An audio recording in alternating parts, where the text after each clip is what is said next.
In this year's presidential election, a handful of issues stand above the rest. We asked you to tell us what matters most in this all-important race, and this week we are taking a deeper look at where the candidates stand on these topics. Tonight, Fox 43's Marsha Keeley breaks down the policy proposals to address an issue putting pressure on your pocketbook.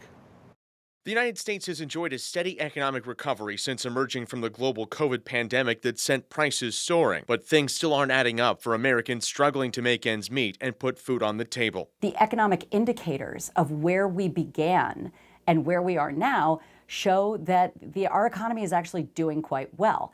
You can't say that either because so many Americans are having a really hard time. While both the Trump and Biden administrations contributed to rising inflation by supporting federal stimulus money, one presidential candidate is walking an economic tightrope. Vice President Harris is in an untenable position because she has been vice president for 4 years where prices have gone up. The Trump campaign's approach, which is a wise one, is to tie the inflation and the concerns that people have about the economy to the Biden administration. The best economists in our country are clear that my plan, compared to Donald Trump's, will strengthen our economy, his will weaken it. Harris has focused much of her attention on the everyday American, promising tax cuts for the middle class, investment in small business, and lower health care costs. Whether it's child tax credits, whether it's mortgage assistance, whether it's small business assistance. She paid a lot of attention, especially to young people, to the middle class, and positioned herself as antithetical to what former President Trump is proposing. We're not going to let these countries come in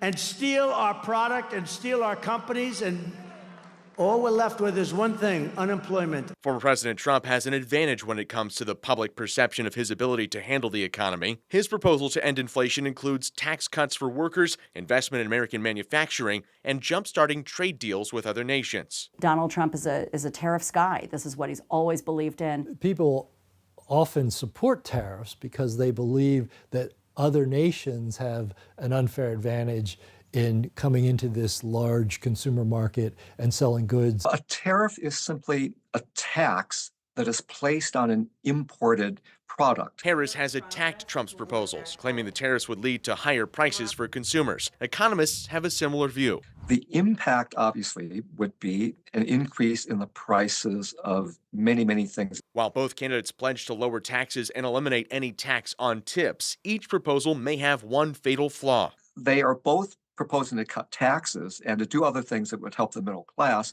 But the question becomes, how would we pay for that? In the world of politics, proposals are the easy part. Given our system of checks and balances, if the opposing party to the president takes hold of Congress, then it makes it that much more difficult to implement. Marshall Keeley, Fox 43 News.